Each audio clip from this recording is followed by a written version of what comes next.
Very good afternoon. Sit down. Stand up మామూలుగా అయి ఉంటే sit down children. Then what do we do? నీకైతే topic తెలవాలి. ఆ రోజు సూక్ష్మ సామర్థ్యం ఏందో తెలుస్తుంది కదా. సరే, ఇప్పుడు మన బల్లాలి కాదు, చర్చకు పోతే ఉన్నది ఇద్దరమే, అది ఎందుకున్నది ఏం లేదని. ఇప్పుడు ఇంకా కొంతమంది అడిగారు. యాక్చువల్గా మీరు ప్యానల్ ఇన్స్పెక్షన్ వస్తాం, మేము ఉన్నది ఇద్దరం, 5 తరగతులు. మరి నేను 3 తరగతులు అక్కడ చెప్తున్నా, నువ్వు 45 మినిట్స్ అబ్జర్వ్ చేస్తా అంటున్నావు, పీరియడ్ ప్లాన్ అంటున్నావు, ఎట్లా అని అంటారు. దీనికి ఏం చేయాలంటే, నువ్వు 2 తరగతుల కూర్చోబెట్టుకుంటావు, 3 తరగతుల కూర్చోబెట్టుకుంటున్నావు, 1 తరగతికి మాత్రం పాఠం చెప్తావు, మిగతా తరగతులను ఎలా ఎంగేజ్ చేస్తున్నావు, ఏమి ఇచ్చినావు, ఏం వర్క్ ఇచ్చినావు అనేది అక్కడ అది కూడా అబ్జర్వ్ చేస్తాం. అంటే పూర్తిగా 45 మినిట్స్లో 3 తరగతులకు కలిపి నువ్వు ఏ విధంగా మిక్స్ చేసి మొత్తం మీద వాళ్ళను ఎట్లా ఎంగేజ్ చేసినావు అనేది కూడా అది కూడా అబ్జర్వేషన్లో ఉంటుంది. అదే మల్టీగ్రేడ్ టీచింగ్ అని, బహుళ తరగతి బోధన. బహుళ తరగతి బోధనలో నువ్వు వాళ్ళకు టీఎల్ఎం ఇచ్చినవా, ఏదైనా యాక్టివిటీ ఇచ్చినవా, ఏం చేసినావా అనేది కూడా అది కూడా అబ్జర్వేషన్ ఉంటుంది. అంత మాత్రం చేత ప్యానల్ ఇన్స్పెక్షన్ టీం వస్తే 3 తరగతులు ఆల్రెడీ ఒక క్లాస్లో ఉన్నంత మాత్రాన మిగతా పిల్లల్ని ఏదో బయటకు వెళ్ళగొట్టి ఈ 1 తరగతి 4వ తరగతికో 5th క్లాస్కో 4th క్లాస్కో 3rd క్లాస్కో అలా చెప్పడం అనేది కాదు. అందరినీ అక్కడే కూర్చోబెట్టుకుంటావు. కానీ టాపిక్ ఎవరికి చెప్పాలనుకుంటున్నావో వీళ్ళకు కొంతమందికి వర్క్ బుక్ ఇచ్చినావు, వాళ్ళు వర్క్ బుక్ చేస్తుర్రు, మిగతా వాళ్ళకు పాఠం చెప్పాలి. ఎవరో ఒకరికి పాఠం చెప్పు. నువ్వు ఎవరికి పాఠం చెప్పకుండా సరే అందరికి వర్క్ బుక్ ఇప్పుడు నడిపిస్తున్నావు అనుకో, okay, that is one activity. అలానే చేస్తున్నావు అంటే మరి ఎవరికి ముందు చెప్పినావు పాఠం? సరే, మళ్ళీ మేము 3 గంటల సేపు ఉంటారు ప్యానల్ ఇన్స్పెక్షన్ టీము వాళ్ళు, 3 అవర్స్ ఉంటాం. 3 అవర్స్లో ఆ గంట సేపు వర్క్ బుక్ 3 కలిపి చేయించినా కానీ ఎప్పుడో ఒకసారి పాఠం అది చెప్పాలిగా. నువ్వు ఎప్పుడు చెప్తావో అప్పుడే అబ్జర్వ్ చేస్తాను. ఫస్ట్ తెలుగు వచ్చినట్టయితే ఫస్ట్ ఎంటర్ కాగానే మీరు good morning sir, good afternoon sir అన్నారు. అన్న తర్వాత నేను ఈరోజు ఫస్ట్ 4వ తరగతిలో తెలంగాణ వైభవం, లేదా 2వ తరగతిలో 3వ తరగతిలో బాలభీముడు అనే పాఠం, కొన్ని ఏమో గేయాలు ఉంటాయి, కొన్ని ఏమో మామూలుగా వచనం ఉంటుంది, కొన్ని పద్యాలు ఉంటాయి. ఇలా ఓసారేమో యాక్టివిటీస్ అంటే ఆఫ్టర్ లెసన్ తర్వాత ఉండే గ్రామర్, వ్యాకరణం కానీ పదజాలం కానీ మీరు ఆ రోజు ఏం చెప్తారో మామూలుగా ఫస్ట్ తెలంగాణ వైభవం ఏదో చెప్తున్నారు అనుకో, వచ్చిన గుడ్ మార్నింగ్ అన్నారు అనగానే నేను మరి మీరు ఎప్పుడైనా నినాదాలు మనం ఎప్పుడైనా ఇచ్చారా మీరు అంటే జై అని ఎప్పుడన్నా అన్నారా, ఎక్కడన్నా విన్నారా అని అడుగుతా. అన్నారా? ఎక్కడ అన్నారు? ఎప్పుడన్నా జై అని లేకపోతే జై అని ఏదన్నా నినాదాలు అంటాం, వాటిని జెండా వందనం అన్నారా? ఓకే. ఇంకా ఎప్పుడన్నా విన్నారా? అది మనం ఇక్కడ నమోదు చేయాలి. ఎప్పుడు? జెండా వందనం. ఓకే, జెండా వందనం నాడు అన్నారు. నెక్స్ట్ ఎప్పుడు అన్నారు? ఇంకా నేషనల్ ఎలక్షన్లు అప్పుడు ఓట్లు ఏదో అని ఇష్టం మనం ఆడు చెప్పిన భాషలో రాయాలి. ఎలక్షన్ అంటే ఎలక్షన్స్. ఓకే, ఎలక్షన్స్ అప్పుడు ఏమంటారు? ఎలక్షన్లు అప్పుడు పార్టీకి జై, కారు గుర్తుకే జై, చేయి గుర్తుకే జై అంటారా? అనిపించాలి వాళ్ళతో. ఓకే. ఆ తర్వాత స్కూల్ బంద్ చేసినప్పుడు ఈ పార్టీకి జై, ఈ సంఘానికే జై అంటారు. ఇంకా ఎప్పుడు విన్నారు అని వాళ్ళు అన్నప్పుడల్లా స్కూల్ బంద్ చేసినప్పుడు అవన్నీ రాస్తాం. ఇప్పుడు ఈ పిల్లలకు ఈ తెలంగాణ పోరాటం జరిగినప్పుడు నిజానికి మన పిల్లలు ఎవరు ఉండరు. మీకు మరి జెండా వందనం ఎందుకు జరుపుకుంటాం? జెండా వందనం ఎప్పుడన్నా విన్నరా? దేనికోసం ఏం జరుపుకుంటాం అని కూడా మనం క్వశ్చన్ వేస్తాం. జెండా వందనం అప్పుడు జై అంటారు. ఎందుకు జరుపుకుంటాం అంటే పోరాటము, లేకపోతే ఎవరన్నా ఒక దాంట్లోకి వెళ్ళి వస్తేమో వస్తారు, లేకపోతే సరే దాన్ని బట్టి ఇంకా ఇప్పుడు పార్టీలో వచ్చి వాళ్ళు జై అంటారు. జై అంటే ఏ దానికి అంటారు, దేనికి అంటారు, ఓటు వేయమని అంటారు. అంటే మనకు ఏదైనా కావాలన్నప్పుడు, మాకు ఇది కావాలి అది కావాలన్నప్పుడు ఏదన్నా మనం అన్న నినాదాలు ఇచ్చి కూడా తిరుగుతారు కదా. మరి మనకు అప్పుడు ఈ జెండా పండుగ మనం జరుపుకుంటప్పుడు స్వాతంత్రం అని అన్నారు కదా. మరి మీ ఊరి పేరు ఏం పేరు? శ్రీనివాస్ అని అడుగుతాం. ఒలిగొండ. మీ మండలం ఏంది అడుగుతాం. మీ జిల్లా ఏంది అడుగుతా. మీ రాష్ట్రం ఏంది? మన రాష్ట్రం పేరు అంటే సరే ఓకే, మన ఊరి పేరు పైల్వాన్పూర్, మండలం వలిగొండ, యాదాద్రి, తెలంగాణ, మన రాష్ట్రం తెలంగాణ. అది కూడా రాయాలి. తెలంగాణ రాష్ట్రం కూడా అది చివరిగా మనకు స్వాతంత్రం ఎట్టొచ్చిందో ఈ తెలంగాణ పోరాటం కూడా చాలామంది ఈ అంతకుముందు మన తెలంగాణ రాష్ట్రం లేదు, వేరే ఆంధ్రప్రదేశ్ అనే రాష్ట్రం ఉండే ఇట్లా వచ్చింది. అప్పుడు కూడా ఎంతోమంది ప్రాణాలు త్యాగం చేసిరు. ఈరోజు చెప్పుకోబోయే పాఠం మన తెలంగాణ వైభవం. మరి మీ ఊర్లో ఏమేమి ఉన్నాయి? గుట్టలు ఉన్నాయా? ఏమేమి చేస్తారు మీ ఊర్లో? ఏమున్నాయి? శివాలయం ఉంది, రామాలయం ఉంది. Very good. మీ ఊర్లో ఏముంది? సేమ్ అట్లా. ఒకవేళ ఊరు అవునా, మీ ఇంట్లో ఏమేమి ఉన్నాయి అని ఇట్లా అడుగుతాం. మా ఇంట్లో ఇది ఉంది. ఎవరిల్లు మీరు వాళ్ళిల్లు చూసినా ఎవరిల్లు బాగుంది? గాలిల్లు బాగుంది. ఓకే. వాళ్ళింట్లో ఏమేమి ఉన్నాయి మరి బాగుందంటే ఓకే. అట్లే మన ఊర్లు ఉన్నాయి, గ్రామాలు ఉన్నాయి. మన తెలంగాణతో పాటు ఇంకా 27 రాష్ట్రాలు ఉన్నాయి. మొత్తం 28 రాష్ట్రాలలో మన తెలంగాణ కూడా చాలా గొప్పది. మరి వాళ్ళ ఇల్లు గొప్పదిగా మంచిగా బాగుంది అంటున్నావు కదా, అలాగే ఒక ఇల్లు తక్కువ ఒక ఇల్లు అట్లే మన తెలంగాణ కూడా చాలా గొప్పది. ఈ తెలంగాణ వైభవం పాఠం ఈరోజు నేను చెప్పబోతున్నా. ఓకే, ఏం పాఠం? తెలంగాణ వైభవం అని విద్యార్థులకు ఈ ఉన్మీకీకరణ ద్వారా ఆ పాఠ్యాంశాన్ని రాబట్టి అప్పుడు ఆ పాఠాన్ని మనం చెప్తాం. బొమ్మ ఉంటుంది దాని పాఠానికి సంబంధించి. ఆ పాఠం బొమ్మ చూపిస్తాం. అందులో విద్యార్థులు కొంతమంది ఏముంది అందులో పిల్లలు ఇట్లా అంటారు, సార్ జై తెలంగాణ, జై తెలంగాణ, మనం జై రమేష్ సార్, ఓకే. అట్లా మనం ఏదో అనిపించుకుంటూ జై తెలంగాణ అని అవి రాయిస్తూ ఆ బొమ్మను చూస్తూ వాళ్ళు చెప్పిన పదాలు అందులో ఎవరెవరు ఉండరు, పిల్లలు అట్లా ఇంకేమున్నారు ఇవంతా రాస్తూ ఒకవేళ అది చెప్తే ట్రిగ్గర్ పిక్చర్ చెప్తే ఆల్రెడీ అంతకుముందు రోజు చెప్పినవంటేమో మనం ముందుగానే నిన్న ఫస్ట్ యాక్చువల్గా నేను ముందుగా ఒకటి మర్చిపోయాను. యాక్చువల్గా ఇప్పుడు నేనే ప్యానల్ ఇన్స్పెక్షన్ సార్ అయితే ఈయన నా పాఠం అయిపోయాక ఒకటి చెప్పండి సార్ ఏం మర్చిపోయాను. ఇప్పుడు నేనేదో తప్పు ఒప్పు చేసినో ఇప్పుడు అయితే కొన్ని స్టెప్స్ ఫాలో అయినా. నేను ఒక తప్పు చేసినా అనుకుంటున్నా, ఏ తప్పు చేసినా చెప్పండి. మీరందరూ ప్యానల్ ఇన్స్పెక్షన్, మీరందరూ ఎంఈఓలు డిఓలు చెప్పండి. ఇప్పుడు నేను క్లాస్ చెప్పిన, మీరు నాలో ఏం గమనించారు? ఏమైనా లోపాలు గమనించారా లేకపోతే బాగా చెప్పినట్టు గమనించారా? ఏం చేసిర్రు సార్? టెస్టింగ్ ప్రీవియస్ నాలెడ్జ్ మర్చిపోయినాను సార్ అంటుండు. ఇంకా సరే అదొకటి. ఇంకా ఏమన్నా మర్చిపోయినా ఓకేనా? అంతా ఓకేనా? టీఎల్ఎం అంటుండు. ఇంకా ఓకే, లెసన్లో పోలేదు. ఓకే సార్, ఇందులో మిస్ అయింది ఏంటంటే ఫస్ట్ గ్రీటింగ్స్ చేసిన తర్వాత వాళ్ళని మోటివేషన్ మిస్ అయింది. అంటే first you have to grab the students attention. పిల్లల్ని మన వైపు లాక్కోవాలి.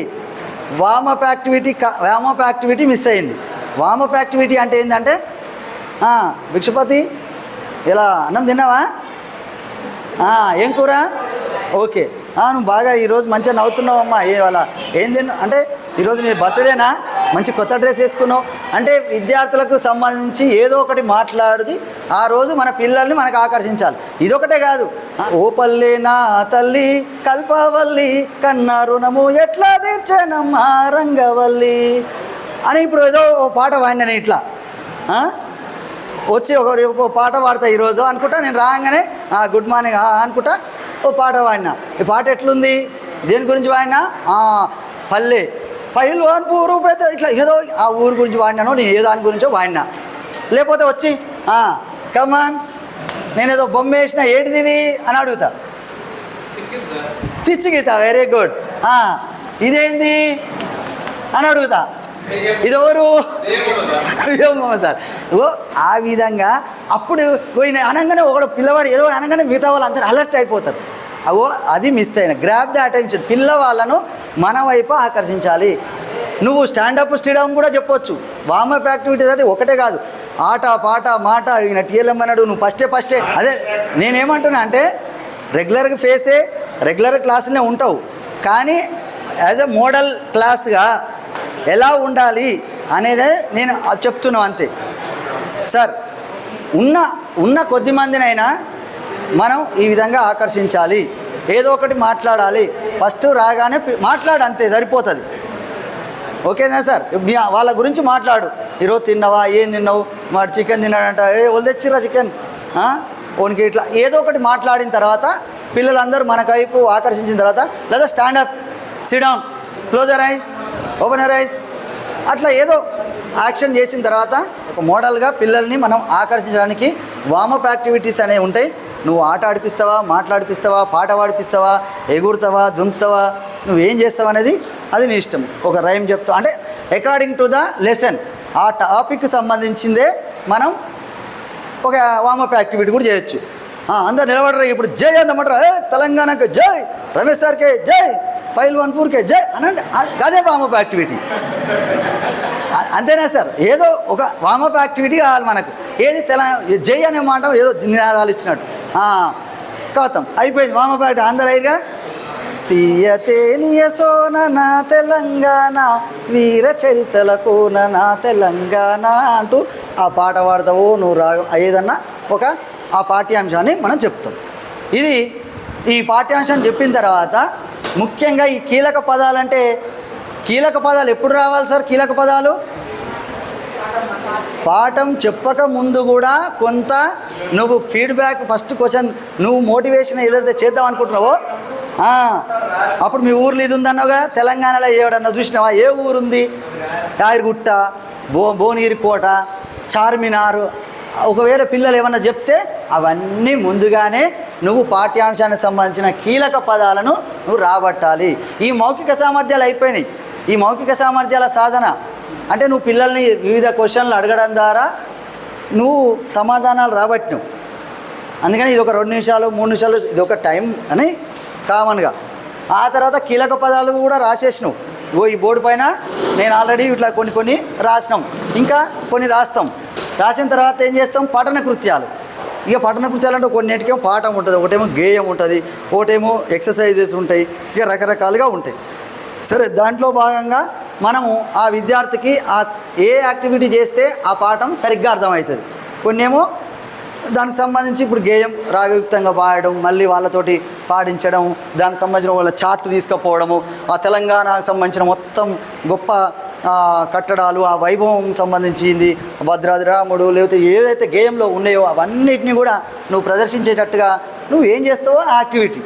తర్వాత అవి విద్యార్థులు ఈ కీలక పదాలను మామూలుగా చదివేటట్టు, తర్వాత యాక్టివిటీ TLM ఇంకేదైనా కార్డ్స్లో రాస్తావా ఈ కీలక పదాలను, ఒక ఆట ఆడిపిస్తావా, అవన్నీ కూడా ఒకవేళ పాఠ్యాంశం అయితేమో ఫస్ట్ మనం చదువుతాం, తర్వాత విద్యార్థులు కలిపి చదువుతాం, తర్వాత విద్యార్థి ఇండివిజువల్ చదువుతాడు.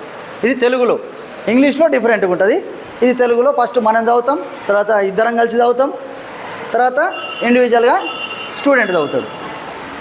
ఇక ఈ అవగాహన కృత్యాలు ఇదే పఠన కృత్యాలు, అవగాహన కృత్యాలకే ఇది అన్నీ కూడా యాక్టివిటీస్గా టోటల్గా నీ ఇష్టం. ఆ పాఠం అవగాహన, తెలంగాణ గొప్పతనం అర్థం కావాలి, లేదా బాలభీముడు ఉంది ఆ భీముని చరిత్ర అర్థం కావాలి అన్నప్పుడు మీరు ఎప్పుడైనా చిన్న పిల్లలు ఎప్పుడన్నా మీ దాంట్లో ఎవరు బలవంతులు, ఓనికి ఓడు కింద పడ్డా ఆయనకి ఏం కాదురా, ఎవడు ఎవరికి గుద్దినా ఏం కాదు, ఎవరికి బాగా అందరినీ కొడతాడు ఓడు అని ఈ విధంగా మాట్లాడిస్తూ ఆ బాల భీముడు అంటే అట్లా ఒక చిన్న పిల్లవాడే వానికి కూడా మస్తు బలం ఉంటుంది అని ఆ పాఠాన్ని తీసుకురావాలి. అలా ఏ పాఠం తీసుకుంటే ఆ పాఠమే. యాదగిరిగుట్ట పాఠం ఉంది, సాలార్జంగ్ మ్యూజియం ఉంది. మీరు ఎప్పుడన్నా ఊరికి వెళ్ళారా, టూర్లకు వెళ్ళారా, ఏదైనా మంచి మంచి ప్లేస్లకు వెళ్ళారా, అట్లా మాట్లాడిస్తూ వాళ్ళు యాదగిరిగుట్ట పోయినా సార్ అంటాడు, వేములకొండ అంటాడు. ఇలా మొత్తం ఇక సాలార్జంగ్ మ్యూజియం చెప్తేప్పుడు వాడు చెప్పవలసిన అన్నీ చెప్తాడు, కానీ సాలార్జంగ్ మ్యూజియం చెప్పాడు, నో ప్రాబ్లం. కానీ ఆయనకి కీలక పదాలు అనేక పదాలు వచ్చిన తర్వాత ఇలాంటి మంచి చూడదగ్గ ప్రదేశము సాలార్జంగ్ మ్యూజియం ఒకటి ఉంది, దాని గురించే నేను ఈరోజు చెప్తాను అనుకుంటా. మళ్ళీ అక్కడ స్టార్ట్ చేయాలి. ఓకేనా సార్? అలా స్టార్ట్ చేసిన తర్వాత ఈ అవగాహన కృత్యాలకు మాత్రం మరి సాలార్జంగ్ మ్యూజియంలో ఉన్న బొమ్మలు కానీ అవన్నీ అర్థం కావాలంటే ఏం చేస్తావు అన్నప్పుడు దాన్ని పార్ట్గా మనం విడదీస్తాం. కాబట్టి దాంట్లో ఉన్న కీలకమైన పదాలు కానీ, వాటికి సంబంధించిన బొమ్మలు కానీ, వాటికి సంబంధించిన ఇంకేమైనా మీకు బొమ్మలు దొరికితే ఆ బొమ్మలు చూపించడం కానీ, లేకపోతే టీవీ ఫోన్లు ఉంటే ఆ డిజిటలైజేషన్లో ఆ సాలార్జంగ్ మ్యూజియం అని కొట్టి చూపిస్తావా, నువ్వేం చేస్తావు అనేది నీ ఇష్టం. తెలంగాణలో ఉన్న మొత్తము పర్యాటక ప్రదేశాలు చూపిస్తావా అంటే చూపి. నువ్వు అందులో భాగంగా నేను చూపించలేదా అవసరం లేదు, నీ ప్లాన్ నీకుంది. లేదా నలుగురే ఉన్నారు సార్, నేను ఫోన్లో నా ట్యాబ్లో చూపిస్తాను అనుకున్నా సార్, చూపి. మేము ప్యానల్ ఇన్స్పెక్షన్ కానీ ఎవరైతేంది నీకు తెలంగాణ అవన్నీ చూపిస్తా అనుకుంటున్నావు డైరెక్ట్గా. రామాలయం ఏంది, చార్మినార్ ఎట్లా ఉంది చూపి, ఏముంది. ఎవరు దేనికి దేంట్లో ఉంటే దానికి ఫోన్ ఉంటే ఫోన్ చూపియండి. మీ పాఠం ఏదైతే భీముడు అంటే పాండవులు భీముడు అనేది ఒకసారి చూపిస్తావా, లేకపోతే ఇంకా ఏ పాఠం అయినా పర్లేదు. ఆ పాఠ్యాంశానికి సంబంధించి నువ్వేం చూపించినా చూపియండి. మూల్యాంకనం చివరికి మనం మూల్యాంకనం అనేది ఉంటుంది.